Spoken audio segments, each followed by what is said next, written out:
ساری عزت سارا جلال یہ ہوا قدوس خداوند کو ملے، کیونکہ وہی تعظیم کے، حمد کے، دولت کے، تخت کے، عزت کے، بزرگی کے لائق خدا ہے، اور سجدہ صرف اسی کو واجب ہے۔ آمین آمین آمین۔ میں نے آپ لوگوں سے کہا تھا کہ آپ کچھ پڑھ کے آئیں۔ کون کون پڑھ کے آئے تھے؟ میں نے کوئی حوالہ پڑھنے کے لیے کہا تھا کہ آپ اس کو پڑھ کے آئیں۔ رود کی کتاب کا پہلا باب میں نے کہا تھا، اور عزرا کی کتاب کے پہلے 2 باب میں نے آپ سے گزارش کی تھی کہ آپ اس کو پڑھ کر آئیں، لیکن اس سے ثابت ہوتا ہے کہ ہماری کلام کے ساتھ دلچسپی کیا ہے۔ آج اس سے بیشتر کہ ہم کلام مقدس میں سے آج کے اپنے مقرر کردہ حوالے کو سیکھیں۔ پچھلے دنوں میں وومنس ڈے گزرا ہے، تو بیٹھی ہوئی تمام بہنوں اور ماؤں کو میری طرف سے وومنس ڈے بہت بہت مبارک ہو آپ سب کو۔ یہ عورتوں کا دن ہے، لیکن افسوس کی بات یہ ہے کہ اس دن عورت کو اس کے حقوق جو ہے وہ اس پر آواز بلند کرنے کے لیے ان کو جو ہے وہ موٹیویشن ان کو دی جاتی ہے، ان کو ابھارا جاتا ہے کہ وہ اپنے حقوق کے لیے آواز جو ہے وہ بلند کریں۔ دنیا کے سارے مذاہب جو ہیں وہ دعویٰ کرتے ہیں کہ عورت کو ہم نے بہت بڑا مرتبہ دے دیا، بہت بڑی فضیلت دے دی، بہت بڑی اہمیت دے دی، لیکن دعوے اور حقیقت پسندی اور حقیقت کا اپنا ایک جو ہے معیار ہے، اپنا ایک سٹینڈرڈ ہے۔ میں دعویٰ نہیں بلکہ میں ایک حقیقی بات جو ہے وہ آپ کو بتانا چاہتا ہوں کہ دین مسیحیت وہ مذہب ہے، دین مسیحیت وہ حقیقت ہے، دین مسیحیت وہ خاندان ہے جس نے عورت کو فضیلت صرف دعوے کے طور پر نہیں دی، لفظی طور پر نہیں دی، بلکہ اس نے عورت کو جو فضیلت دی ہے وہ حقیقی دی ہے۔ صرف اس کے بارے میں 2-3 باتیں کروں گا، اس کے بعد ہم اپنے حوالے کی طرف آئیں گے۔ بائبل مقدس ایک ایسا مذہب ہے، بائبل مقدس ایک ایسی حقیقت ہے، دین مسیحیت، مسیح یسوع کے فالوور جو ہیں، مسیح یسوع کے جو پیروکار ہیں، وہ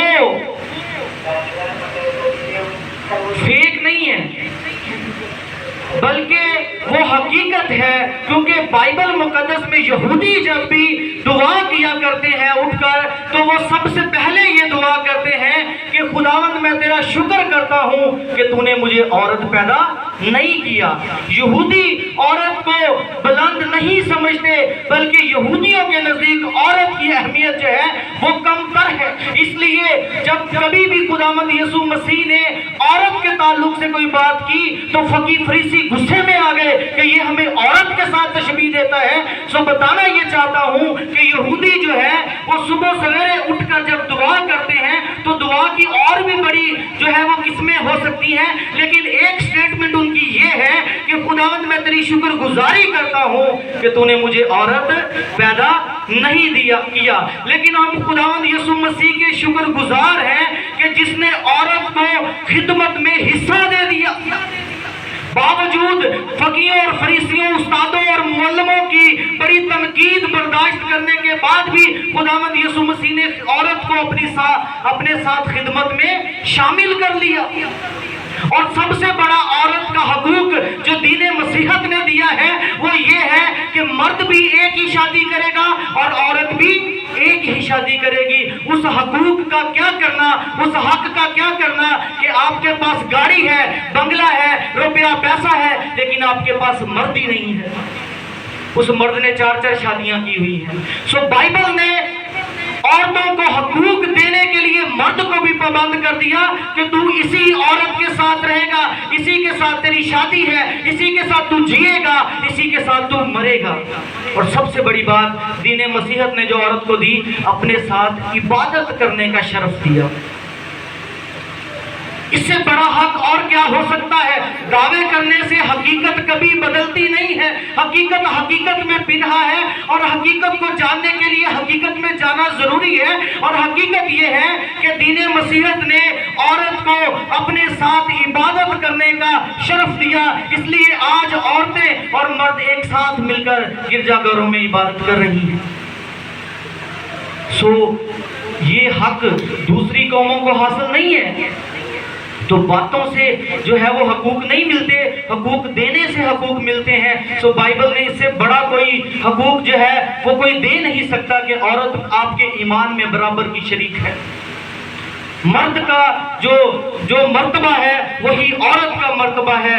میرے عزیزو، اس سے بڑی اور کوئی بات ہو نہیں سکتی کہ بائبل جو ہے وہ مرد اور عورت کو برابر کے حقوق دیتی ہے، کہ مرد بھی ایک ہی شادی کرے، عورت بھی ایک ہی شادی کرے، مرد جو ہے وہ عورت کو اپنے ایمان میں شامل کرے، خدمت میں شامل کرے، اور ایک ساتھ مل کر وہ عبادت کر سکے۔ میرے عزیزو، یہ تو تھی میں نے تھوڑی سی بات جو عورت کے تعلق سے کرنی تھی۔ اب ہم اپنے حوالے کی طرف آئیں گے۔ لکھا ہے، ابھی ہم نے کلام مقدس میں پڑھا کہ انہی ایام میں جب قاضی انصاف کیا کرتے تھے۔ یہ کس دور کی بات ہو رہی ہے؟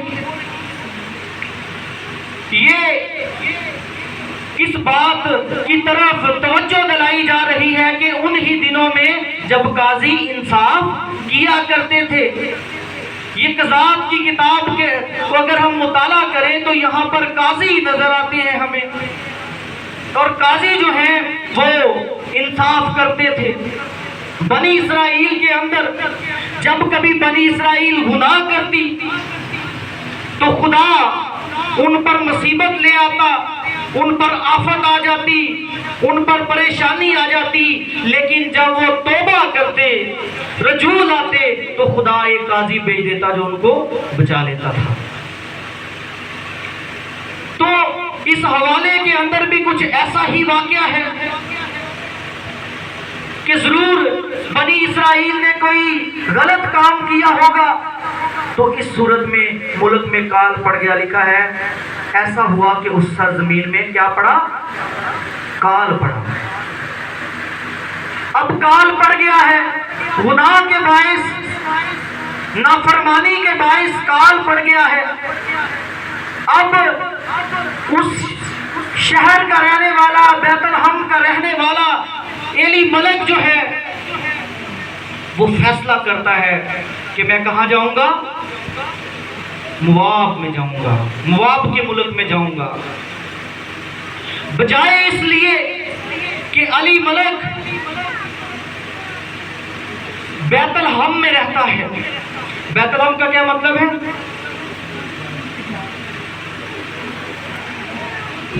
روٹی کا گھر۔ یہ بیت لحم میں رہتا ہے، ملک کنعان کی سرزمین میں۔ ملک کنعان میں کال پڑ گیا ہے، اور اب یہ مواب میں جانے کا فیصلہ کرتا ہے۔ رہتا کہاں ہے؟ بیت لحم میں۔ کس کے گھر میں؟ روٹی کے گھر میں رہتا ہے، اور روٹی کے گھر میں رہ کر روٹی ڈھونڈنے یہ مواب کے ملک میں جا رہا ہے۔ بات سمجھ میں آ رہی ہے؟ رہتا کہاں ہے؟ روٹی کے گھر میں۔ اب مواب جانے کا فیصلہ کیوں کیا؟ روٹی کے لیے۔ روٹی کے گھر کو چھوڑ کر روٹی ڈھونڈنے نکلا ہے۔ لیکن بنی اسرائیل کی تاریخ کو اگر ہم دیکھیں تو جب کبھی ان کی زندگی میں مصیبت آئی، انہوں نے توبہ کی، خدا نے قاضی بھیج دیا۔ بجائے اس لیے کہ یہ خدا کے حضور جھکے، بائبل خاموش ہے کہ اس نے یہ نہیں کہا کہ اپنی بیوی کو کہ آؤ ہم دعا کریں تاکہ ملک بحال ہو۔ اپنے بچوں کو، دونوں بیٹوں کو اس نے اپنے پاس لے کر نہیں آیا، ان کے پاس نہیں گیا، آؤ بیٹو مل کر دعا کریں تاکہ ہماری مصیبت آسان ہو۔ جیسا بھائی صاحب ابھی بتا رہے تھے، جگہ چھوڑ دیتے ہیں، مقابلہ نہیں کرتے، جیسے وہ چٹان کی ابھی تھوڑے دیر پہلے بتا رہے تھے۔ تو یہ نہیں کر رہے کہ توبہ کر لیں، رجوع لے آئیں، بھوک ہے، افلاس ہے، چیزوں کی کمی ہے، وہ ملک جو کنعان کا ملک ہے جہاں پر دودھ اور شہد بہتا ہے وہاں پر کال پڑ گیا ہے نافرمانی کے باعث۔ اس جگہ کو، روٹی کے گھر کو چھوڑ رہا ہے روٹی کے لیے، بجائے اس لیے کہ اپنی بیوی اپنے بچوں کو ساتھ لے کر بیٹھے، توبہ کرے، خدا سے جو ہے وہ معافی مانگے اور خداوند سے بحالی کے لیے دعا کرے، لیکن ایک ایسے ملک کو چھوڑ کر جا رہا ہے جس ملک میں لے کر آنے کے لیے خدا نے پتہ نہیں کیا کیا کر دیا۔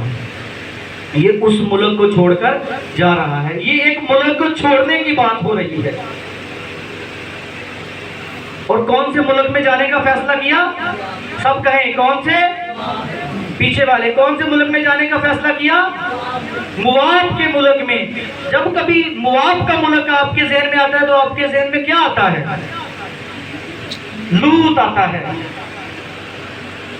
لوط بائبل مقدس میں جب بھی بنی عمون اور بنی مواب کا ذکر آتا ہے تو اس کو نفرت کی نگاہ سے دیکھا جاتا ہے۔ پہلی بات یہ تھی کہ لوط نے اپنی بیٹیوں کے ساتھ جو ہے وہ مباشرت کی، اس کی وجہ سے دو قبیلے، دو قومیں جو ہے وہ پیدا ہوئی۔ مواب کو خدا پسند نہیں کرتا تھا۔ اگر آپ استثنا کی کتاب کو دیکھیں تو وہاں پر خدا نے خاص طور پر یہ بات واضح کر دی تھی کہ بنی اسرائیل کی جماعت میں 10 پشتوں تک موابی جو ہے وہ داخل نہیں ہو سکتے۔ اس کی وجہ کیا تھی؟ اس کی وجہ یہ تھی کہ بنی اسرائیل کے اندر جب یہ بیابانی سفر میں تھے تو مواب کا بادشاہ بلق، اس نے بلام کو بنی اسرائیل پر لعنت کرنے کے لیے بلایا تھا۔ اس وجہ سے خدا اس کو پسند نہیں کرتا تھا، اس ملک کو، کیونکہ جب بنی اسرائیل بیابانی سفر میں تھے تو مواب کے بادشاہ بلق نے بلام کو لعنت کرنے کے لیے بلایا، اور جب لعنت نہ کر سکا تو بلام جاتے جاتے مواب کے بادشاہ بلق کو ایک مشورہ دے گیا، اور مشورہ یہ تھا کہ تم موابی عورتوں کو بنی اسرائیل کے درمیان چھوڑ دو، اس طرح وہ خدا کے جو ہے وہ خدا کی نافرمانی کریں گے، بت پرستی کی طرف مائل ہو جائیں گے۔ یہی وجہ تھی کہ بنی اسرائیل قوم جو ہے وہ موابی عورتوں کی وجہ سے بت پرستی کی طرف مائل ہو گئے، اس لیے خدا مواب کو پسند نہیں کرتا تھا۔ اور اس کے بعد اگر ہم دیکھیں قضات کی کتاب کے 3 باب میں تو مواب کے بادشاہ نے بنی اسرائیل پر بڑا تشدد کیا تھا، بڑا ظلم کیا تھا۔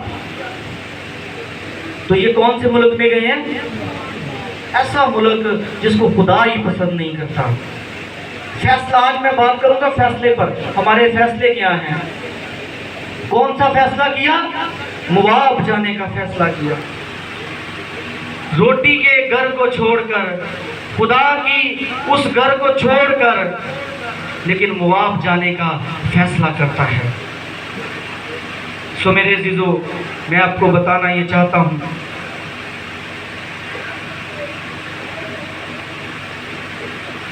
بجائے اس لیے آج ہمارے گھروں میں بھی بھوک ہو سکتی ہے۔ کوئی ایسا انسان نہیں جو پریشان نہیں ہے آج کے دور میں۔ ہر ایک انسان کسی نہ کسی پریشانی سے دوچار ہے۔ پریشانی کی نوعیت، اس کی ماہیت اور اس کا جو ہے معیار جو ہے وہ الگ ہو سکتا ہے، لیکن پریشان ہر ایک انسان ہے۔ آج ہم بھی، بھوک ہے، پریشانی ہے، مہنگائی ہے، لیکن آج ہم بھی بجائے اس لیے کہ خدا کے پاس آئے، ہم انسانوں میں اپنے حل ڈھونڈنا شروع کر دیتے ہیں۔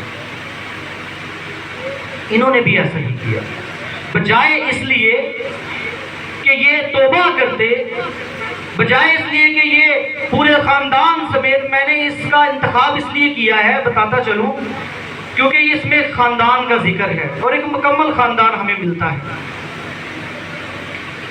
اور اس خاندان کی داستان یہ ہے کہ یہ خاندان عروج سے زوال تک آیا، زوال سے پھر عروج تک گیا، لیکن ہم صرف پہلی 5 آیاتوں کی آج جو ہے وہ تشریح کریں گے، ٹھیک ہے؟